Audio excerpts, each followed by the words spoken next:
بسم اللہ الرحمن الرحیم۔ السلام علیکم ورحمۃ اللہ وبرکاتہ۔ میں ہوں قاری ولید اور اپنے چینل دی لیجنڈ آف اسلام میں ایک بار پھر آپ سب کو خوش آمدید کہتا ہوں۔ ہمارے اس داستان کے جلیل القدر صحابی وہ عظیم المرتبت صحابی ہیں جنہیں عبداللہ بن حذافہ السہمی کے نام سے یاد کیا جاتا ہے۔ تاریخ کے لیے ممکن تھا کہ وہ ان کے بارے میں بھی اسی تغافل شاعری کا وہی سلوک روا رکھتی جیسا کہ ہزاروں انسانوں کے بارے میں اس نے روا رکھا ہے، لیکن اسلامی انقلاب نے حضرت عبداللہ بن حذافہ کو وہ موقع عطا کیا کہ اس دور کی دو بڑی طاقتوں ان سے ملیں، یعنی کیسر روم اور شہنشاہ ایران، اور ان سے مل کر ایسی داستان کو جنم دے جو زمانہ کے حافظ اور تاریخ کے اوراق میں ہمیشہ محفوظ رہے۔ مزید ڈسکشن سے پہلے ہمارے چینل کو سبسکرائب کر لیں۔ فارس کے بادشاہ کسریٰ سے حضرت عبداللہ بن حذافہ کی مدبیر 6 ہجری کو ہوئی، جب نبی کریم صلی اللہ علیہ وآلہ وسلم نے اجمی بادشاہوں کو اسلام کا پیغام پہنچانے کی خاطر خطوط دے کر صحابہ کرام کو وفود کی شکل میں مختلف ممالک کی طرف بھیجا۔ رسول اللہ صلی اللہ علیہ وآلہ وسلم کو اس مشن کی اہمیت کا پہلے سے اندازہ تھا۔ یہ قاصد ایسے دور دراز ممالک کی طرف روانہ ہو رہے تھے جن کے بارے میں ان کا کوئی تجربہ اور کوئی علم نہ تھا۔ صحابہ کرام رضی اللہ تعالیٰ عنہم تو نہ ان ممالک کی زبان سے آشنا تھے اور نہ ہی آداب شاہی اور مزاج شاہیانہ کے معزوم زار ہی تھے۔ اس سے بڑھ کر ترا یہ کہ ان کی دعوت کا مقصد بادشاہوں کو اپنا دین ترک کر کے دائرہ اسلام میں داخل ہونے پر آمادہ کرنا تھا۔ مہم بذات خود بہت ہی خطرناک تھی۔ اس کے معنی تھے کہ اس مہم پر جانے والا ہتھیلی پر جان رکھ کر جائے اور جب کامیابی سے لوٹ آئے تو یوں سمجھے جیسے اس نے نیا جنم لیا ہے۔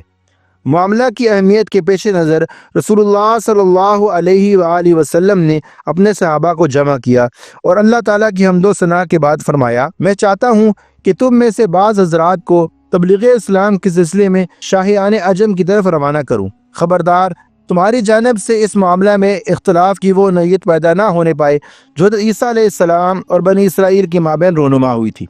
اس کے جواب میں صحابہ کرام رضی اللہ تعالیٰ عنہم نے بیک زبان ہو کر عرض کی، یا رسول اللہ صلی اللہ علیہ وسلم، ہم آپ کے حکم کی برحال تعمیل کریں گے اور آپ کے منشا کے مطابق فرائض پوری ذمہ داری سے سر انجام دیں گے۔ آپ جہاں چاہیں ہمیں بھیج دیں۔ نبی کریم صلی اللہ علیہ وآلہ وسلم نے ان میں سے 6 صحابہ کا انتخاب کیا کہ وہ ملوک عرب اور شاہیان عجم کی طرف دعوتی خطوط لے کر جائیں۔ ان 6 میں سے ایک حضرت عبداللہ بن حذافہ بھی تھے، جو رسول اللہ صلی اللہ علیہ وآلہ وسلم کا خط لے کر فارس کے بادشاہ کسریٰ کی طرف روانہ ہوئے۔ حضرت عبداللہ بن حذافہ رضی اللہ تعالیٰ عنہ نے اپنی سواری تیار کی، بچوں کو الوداع کہا اور تنہا صحراؤں اور میدانوں کو طے کرتے ہوئے سرزمین فارس میں پہنچے۔ بادشاہ سے ملاقات کی اجازت طلب کی اور درباریوں کو مکتوب گرامی کی اہمیت سے آگاہ کیا۔ اس مرحلہ پر شاہ ایران نے ان کی آمد کی خبر سن کر شاہی دربار کو آراستہ کرنے کا حکم دیا اور اس سلسلے میں ایک خصوصی اجلاس طلب کر لیا اور زعمائے فارس کو اس اجلاس میں شرکت ہونے کا حکم دیا۔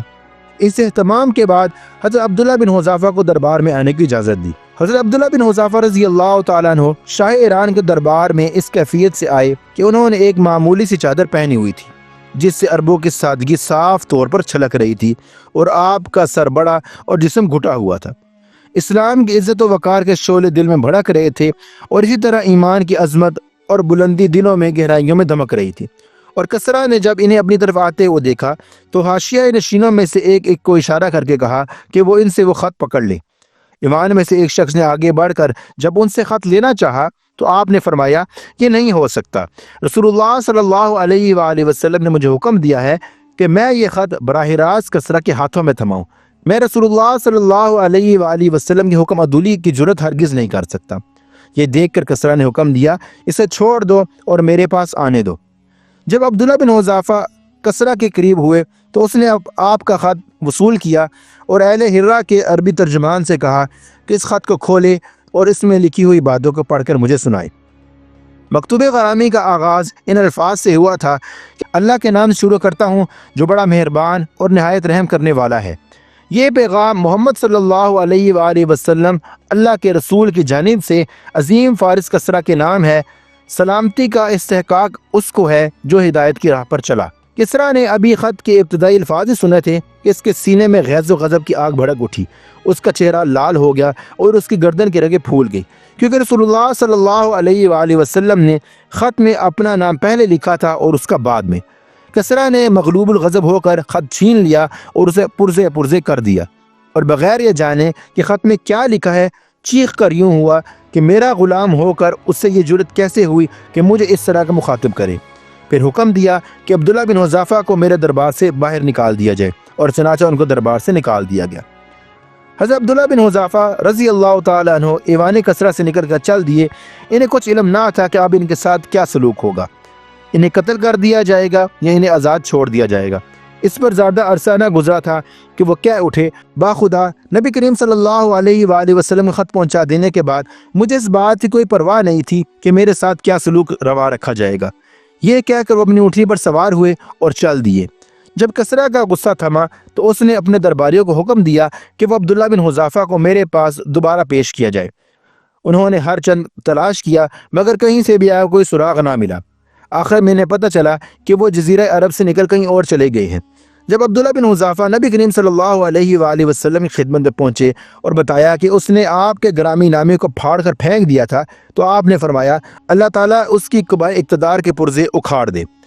ادھر کسرا نے یمن میں اپنے نائب بازان نامی جرنیل کو حکم دیا کہ حجاز میں جس شخص نے نبوت کا اعلان کیا ہے اسے گرفتار کر کے فوری میرے ہاں پیش کرے، اور اس کام کے لیے اس نے 2 بندے روانہ کیے، اسے پکڑ کے میرے دربار میں پیش کریں۔ بازان نے رسول اللہ صلی اللہ علیہ وآلہ وسلم کی گرفتاری کے لیے اپنے 2 مضبوط جرنیل ایک خط دے کر مدینہ منورہ روانہ کر دیے۔ اس خط میں اس نے لکھا تھا کہ خط دیکھتے ہی بلا تاخیر ان کے ہمراہ کسرا کے دربار میں پہنچ جائیں۔ انہیں یہ بھی تاکید کی کہ اس شخص کا پوری طرح کھوج لگائیں اور اس کے بارے میں پوری معلومات حاصل کریں۔ یہ دونوں شخص تیزی سے سفر کرتے ہوئے پہلے طائف پہنچے۔ قریش کے چند تاجروں سے ان کی ملاقات ہوئی، ان سے نبی کریم صلی اللہ علیہ وآلہ وسلم کے بارے میں دریافت کیا۔ انہوں نے کہا کہ وہ یثرب میں رہتے ہیں۔ تاجروں کو یہ بھی معلوم ہوا کہ یہ تو نبی کریم صلی اللہ علیہ وآلہ وسلم گرفتار کرنے کے لیے جا رہے ہیں، تو یہ خوشی سے پھولے نہ سمائے۔ شادان فرحاں مکہ پہنچ کر قریش کو ان الفاظ مبارکباد دی کہ اہل قریش خوش ہو جاؤ، چین سے رہو، اب کسرا کے محمد صلی اللہ علیہ وآلہ وسلم سے بھن گئی ہے اور وہ ان کو گرفتار کرنے کے لیے اپنے آدمی روانہ کر دیے ہیں، اب تم اس کے شر سے بچ جاؤ گی۔ بازار کے ان دونوں نمائندوں نے مدینہ منورہ کا رخ کیا اور وہاں پہنچ کر نبی کریم صلی اللہ علیہ وآلہ وسلم سے ملاقات کی اور بازان کا خط آپ کو پہنچایا اور کہا کہ شہنشاہ کسرا نے ہمارے بادشاہ بازان کو حکم دیا ہے کہ وہ آپ کو پکڑ کر اس کے دربار میں پیش کریں۔ ہمیں اس لیے بھیجا گیا ہے کہ ہم آپ کو اپنے ساتھ لے جا کر اس کے حوالے کر دیں۔ اگر آپ ہماری بات مان لیتے ہیں تو اس میں آپ کا بھلا ہے، اور اگر آپ نے ہمارے ساتھ چلنے سے انکار کیا تو جان لیجئے کہ کسرا کا جل و جلال اور اس کی گرفت بہت مضبوط ہے۔ وہ اس بات پر قطعی قدرت رکھتا ہے کہ تمہیں اور تمہارے ساتھ تمہاری قوم کو ہلاک کر دے۔ رسول اللہ صلی اللہ علیہ وآلہ وسلم نے جب اس کی یہ بچکانہ باتیں سنی تو مسکرائے اور فرمایا کہ آج تم اپنی قیام گاہ میں آرام کرو، کل دیکھا جائے گا۔ جب دوسرے دن یہ نبی کریم صلی اللہ علیہ وآلہ وسلم کے پاس آئے اور پوچھا کہ کیا کسرا کے دربار میں پیش ہونے کے لیے آپ آمادہ ہیں، تو اس کے جواب میں نبی کریم صلی اللہ علیہ وآلہ وسلم نے ارشاد فرمایا، کون کسرا؟ سن رکھو کہ آج کے بعد تم اس کا چہرہ نہ دیکھ پاؤ گے۔ اللہ تعالیٰ نے اسے ہلاک کر دیا ہے اور اس کا بیٹا اس کو قتل کر کے خود سلطنت پر قابض ہو گیا ہے۔ ان دونوں کا یہ سننا تھا کہ وہ حیران رہ گئے۔ خوف و دہشت سے ملے ہوئے جذبات سے نبی کریم صلی اللہ علیہ وآلہ وسلم کو دیکھنے لگے اور کہنے لگے، جو کچھ آپ کہہ رہے ہیں کیا اس کا آپ کو یقینی علم ہے؟ کیا یہ وحشت اثر خبر ہم بازان تک پہنچا دیں؟ آپ نے فرمایا، ہاں یہ سچ ہے، اگر تم اس کے ساتھ یہ بھی بتا دینا کہ دین اسلام کا دائرہ کسرا کی سلطنت تک پہنچ جائے گا، اور اگر تم اسلام قبول کر لو تو تم کو وہی سب کچھ تمہارے حوالے کر دیا جائے گا جو اب کچھ تمہارا ہے، گویا کہ اس صورت میں بھی تمہاری موجودہ حکمرانی اپنی قوم پر بدستور قائم رہے گی۔ یہ دونوں نمائندے رسول اللہ صلی اللہ علیہ وآلہ وسلم سے رخصت ہو کر بازان کے پاس پہنچے، انہوں نے یہ خبر سنائی۔ اس نے یہ خبر سن کر کہا کہ محمد صلی اللہ علیہ وآلہ وسلم کی اگر یہ بات سچ ہوئی تو پھر ان کے نبی ہونے میں کوئی شک نہیں ہے، اور اگر یہ بات صحیح ثابت نہ ہوئی تو پھر ہم ان کے متعلق جو رائے قائم کریں گے تم دیکھ لو گے۔ ابھی زیادہ عرصہ نہ گزرا تھا کہ بازان کو